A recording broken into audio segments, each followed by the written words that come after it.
40 years ago, the gaming industry has been changed for good. On September 13th, 1985, Super Mario Bros. Was released for the Nintendo Entertainment System and became an instant hit. And about 11 years later, Super Mario took its first spin on the RPG format, and that takes us to the topic of today's video. If you've seen my Bowser boss ranking from 3 years ago, you would know how this one goes. I will be ranking the final bosses from all the Mario RPG games. I will not be including Shrowser from Partners in Time on this list. Mainly because he is not a final boss. If anything, he's an epilogue boss. If Shrowser is the final boss, despite the fact we got the much more climactic Elder Princess Shroob, then I'm Mike Tyson. But yeah, with all that said, let us get right into it.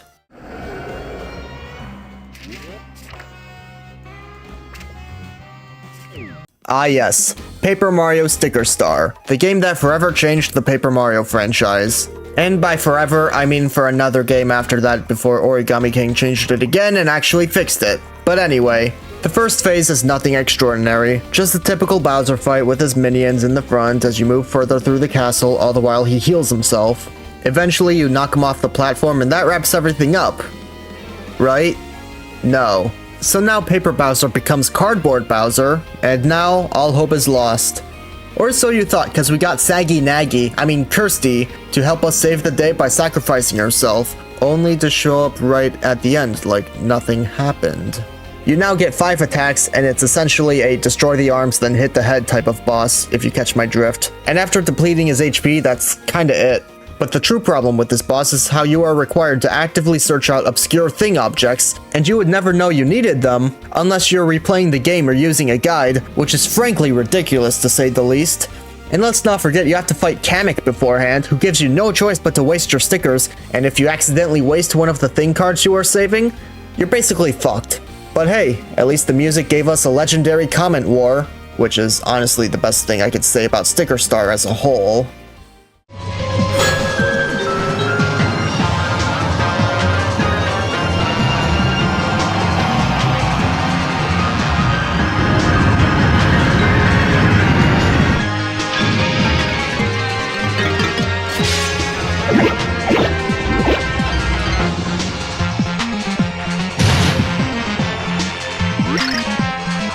And now for a game I actually like. Super Dementio is a boss that had so much potential, but turns out the whole fight is a fucking joke that you can beat in less than a minute. All he really does is punch, head bonk, and jump on you, all of which are easy to dodge. Now of course, like Royal Sticker Bowser, there is a phase where you don't do much damage, except in this case, Dementio is flat out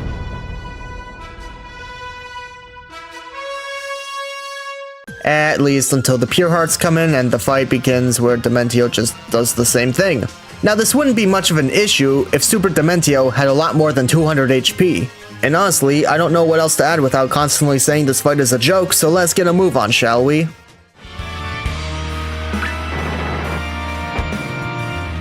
From disappointment to a flat-out nothing burger, Bowser comes into this fight covered in black paint. So essentially all you really do is get the paint off Bowser, similar to the other fights in Color Splash. Bowser summons some black lava bubbles to his aid, but other than that, Phase 1 is kind of your typical Paper Bowser fight. But then we get to Phase 2 where Bowser grows in size, and again, you can't really do much damage. Well, I guess you can, but Bowser just gets that black paint back. But luckily we have Huey to lend us a hand? A lid? You get the idea. But yeah, he gets back to his true form and absorbs the black paint every time Bowser attacks for the next 10 turns. At first he just spams the same shell attack until we get to his last attack, which is a black paint breath, which sacrifices his remaining color, causing him to be vulnerable to getting one-shot by a jump. Again, nothing much going on in this fight, but hey, at least this time around the fight takes longer than a minute, and you don't need to actively search out for specific thing items in order to actually beat it, though it is recommended.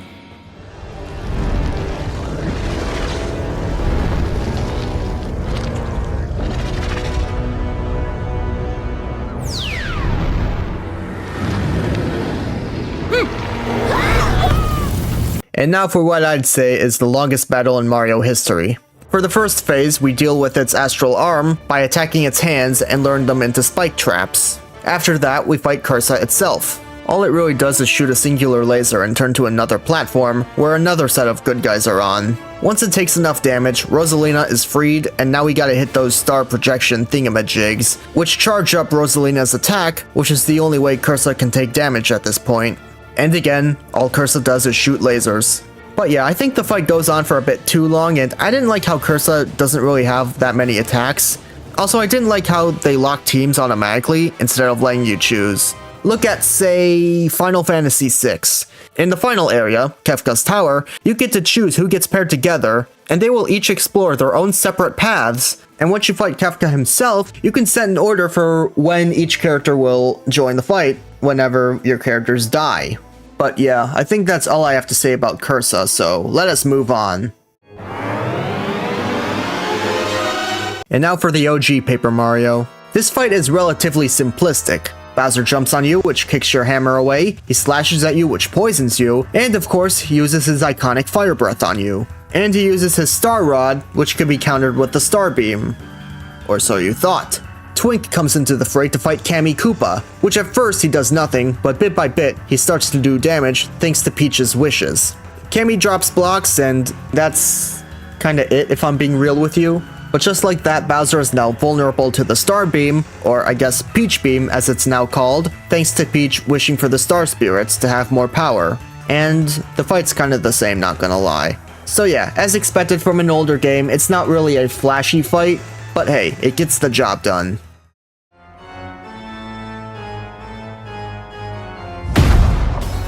And now on to where it all began. Smithy has the Smelter at his disposal, which summons Shipers, and has two unblockable attacks that hit all the heroes on stage, Sledge and Meteor Swarm.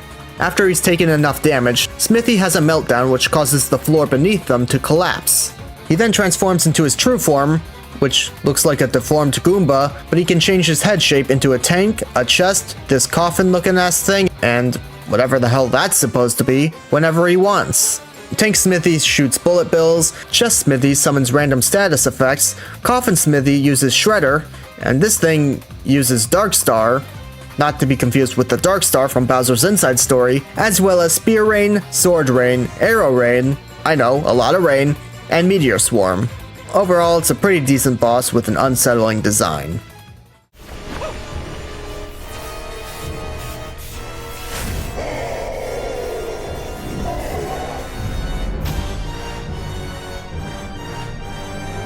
And now for the ultimate boss. Mega Dragon Bowser is not only sick in design, but he also has a relatively solid fight. Mega Dragon Bowser destroys your cover with one shot, drags all the good guys closer to him, and summons fireball showers. He also summons some bad guys for you to kill, but they really only serve to attempt to overwhelm you with baddies. And in the last phase, he uses his wings to form a shield around himself, which he follows up with a shell attack, and if he misses, that's your cue to attack. He keeps doing this until you deplete his HP for the last time, and once that happens, the fight is over. Unlike most of these fights, this fight requires you to use your brain, and all in all, it's pretty difficult, especially if you're stupid like me. But yeah, let's move on.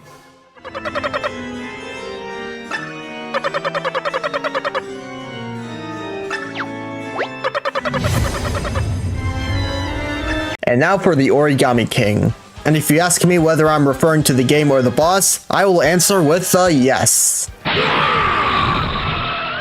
Freaking smartass. In the first phase, King Ollie folds himself into the Vellumentals you fought before, which can be countered by the other Vellumentals. In phase 2, Ollie folds himself again, but this time as a giant Ollie. Olivia folds Bowser so he can fight Ollie, all the while you have to swing your hammer in the direction Ollie is facing. In a last-ditch effort to stop you, an Origami Thwomp is summoned, and you have to mash if you don't want to end up like Infinite, and just like that, the fight is done.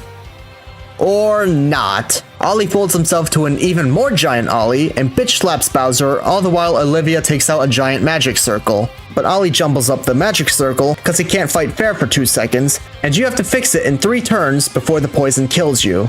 All the while, Ollie tries to attack you, but you have to take advantage of your QTEs to dodge his attacks. Once the magic circle is fixed, you get a bunch of QTEs, and now you have to use your 1000-fold arms to beat the shit out of him. And afterwards, Olivia folds herself into a giant hammer, which you bonk him with a few times, and just like that, the fight is done. Now this was a fun fight and all, but I don't like how the fight became progressively easier as the phases went along. But yeah, let's get a move on, shall we?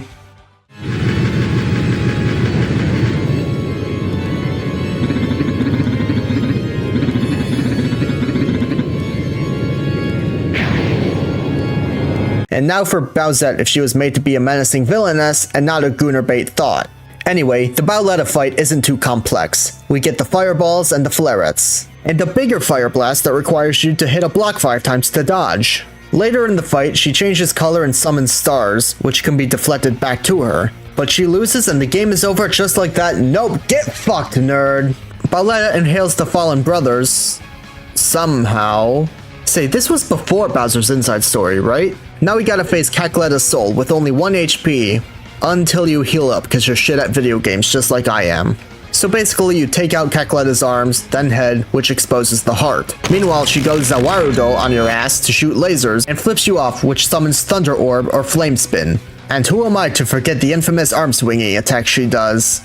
But yeah, that's kinda all there is to this fight. A bit basic, but it gets the job done, I say.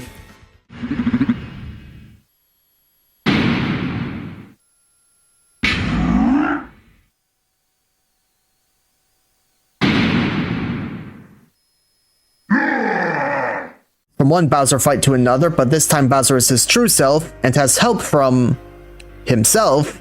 The duo shoot their fire breaths like usual and then throw the giant spike ball things at you. But what really makes this fight stand out is the second phase when they fused. Enter Shiny Robo Bowser. The key to this fight is to destroy his armor, which leaves him vulnerable to use trio moves. He starts off by punching the ground where the 3D brothers are standing, then shoots his fire breath twice at the 2D plumber. Then he takes notes from his mustachioed nemesis, Sonic the Porcupine, and jumps on the plumber trio. Then he chases you by transforming into whatever fuck kind of vehicle this is supposed to be based on, and tries to run you over while shooting his fire breath. And there are Goombas right in front of him that get run over by him if they don't get stomped on.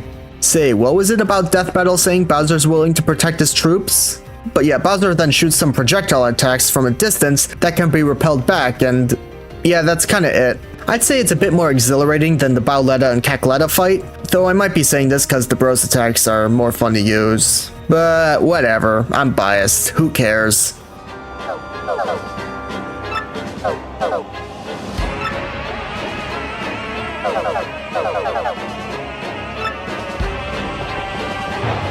Looks like Bowser's not the only one taking notes from King Dedede, as Peach also got herself possessed by an evil being.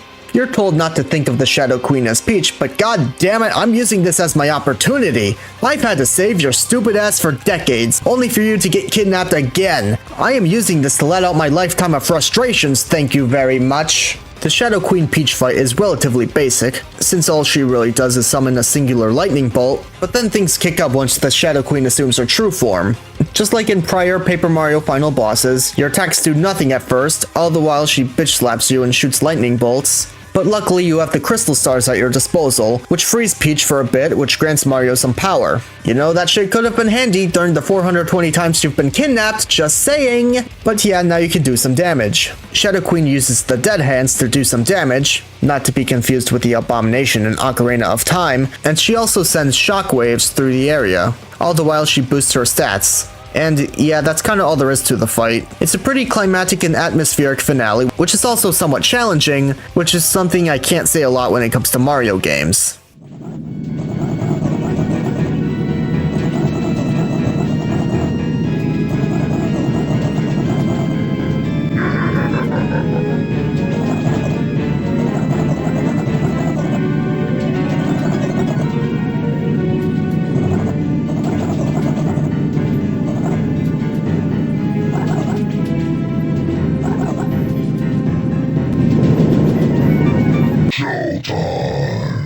And now for Bowser's Inside Story, which to this day is still my personal favorite Mario RPG. Starting with Dark Bowser, he tosses a giant boulder which he destroys, so you have to punch a fragment into his mouth. He puts you in a cage you have to break out of if you want to avoid a slow-ass spirit bomb, and he also tries to punch you, and then uses Spiked Shell to land on you. But once Dark Bowser's fallen and can't get up, Fawful puts him back on his feet, which makes him ginormous. The giant Dark Bowser only has one attack, and that is where he summons his minions, which can be punched, blocked, or avoided. Then Dark Bowser tries to crush you with his shell twice. You punch him in the stomach and Fawful is free, and just like that, we get to the more complicated part of the fight. To beat Fawful, you have to take out the glasses with quite a few options. I use Jump Helmet, then his legs with the Snack Basket, and then the Dark Star Core itself with Falling Star and Magic Window. Fawful himself has quite a few attacks here. He lifts up each bro while the Dark Star Core shoots projectiles at him, shoots energy orbs towards the bros, and finally becomes Pac-Man while the Dark Star Core tries to ram into them. But while Fawful is down, the Dark Star Core creates a long energy spear, which he eventually scrapes across the ground and has to be repelled back into the core. And there's an attack where he charges up a deadly energy beam where the bros have to grab Starlo in order to dodge, unless you equip certain badges so you have a lore-accurate Luigi. The reason why this is only number 4 is because of one single thing. Dark Bowser is just too damn easy. I mean, it only takes 2 Broggy Bonkers to take out Dark Bowser, 1 punch to the gut to spit out Fawful, and there's the Fawful phase, which is admittedly harder, but still not that challenging at the end of the day. Though it is a very memorable and iconic fight, so because of that, I hold it in such high regard.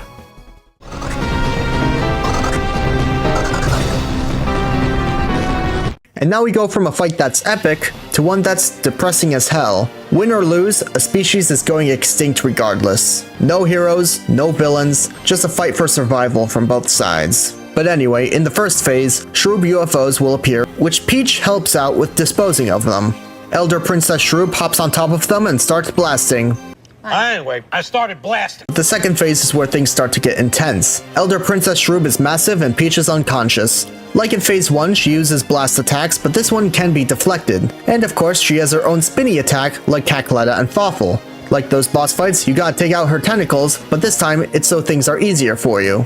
And here's the depressing attack. She uses her own army as ammo, which you gotta deflect back at her.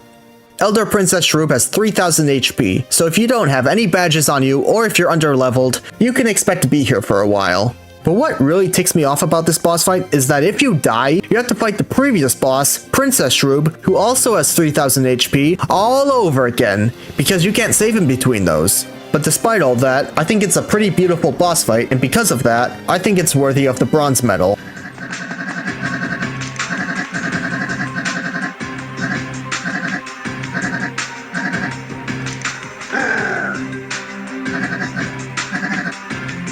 And now for the second and so far the latest instance of where we've seen a Rainbow Bowser. Just like most of the Mario and Luigi final bosses, this is a fight where you can take out the arms first to make it easier for yourself. Like many other Bowser fights, he has his fire breath at his disposal, but this time it's Rainbow and he can duplicate himself. Bowser with his newfound powers can summon minions to distract you, battleships, and food to heal himself up with. But the minions can be disposed of quickly by having Bowser chase you. When Bowser's arms are functional, he can grab one of the bros and throw them, while the other one has to catch them, or I guess you can just destroy the arm that's holding him. Dreamy Bowser chases the bros around the area, shooting his fire breath as streams, sends a shockwave from his weight, does the fire stream attack again, then he'll land on a sharp spire after his second jump, which stops the attack. But yeah, I think this is a pretty cool boss, but it's not quite my favorite one, which will be revealed right now.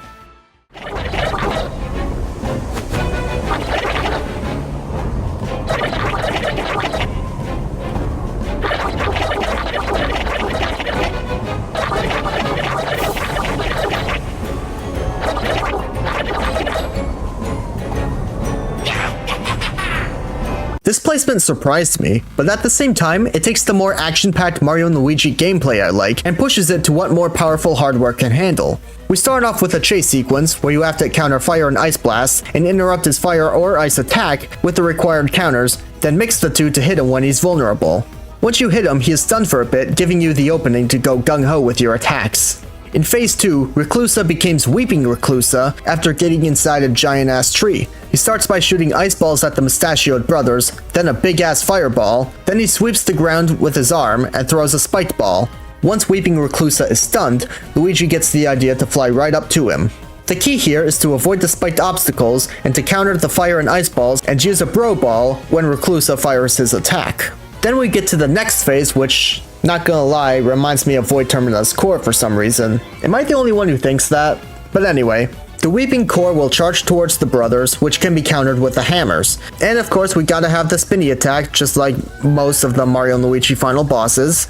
Only he also analyzes your bros' attacks. Then we get to the final phase with a pissed off Reclusa bursting out of the core. He petrifies one of the bros with a single shot, all the while the other bro has to fight over his Ki Blast, then his fire and ice bitch slaps, then hammer his mini spirit bomb. Reclusa then clones himself and shoots blasts. Once his HP is halved, Reclusa changes expression and starts blasting like Danny DeVito, but also speaking while he blasts to distract you.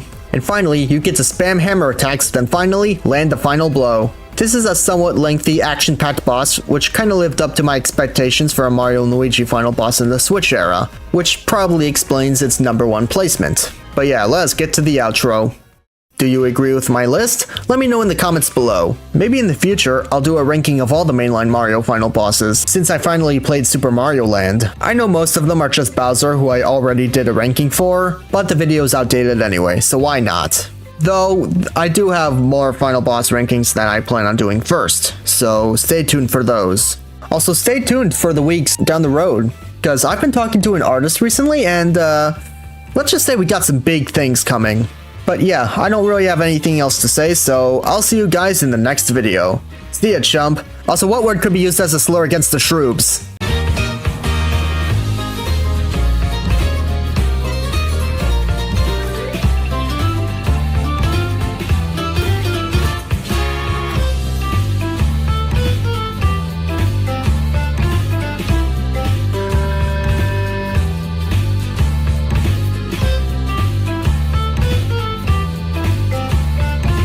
So long, Bowser!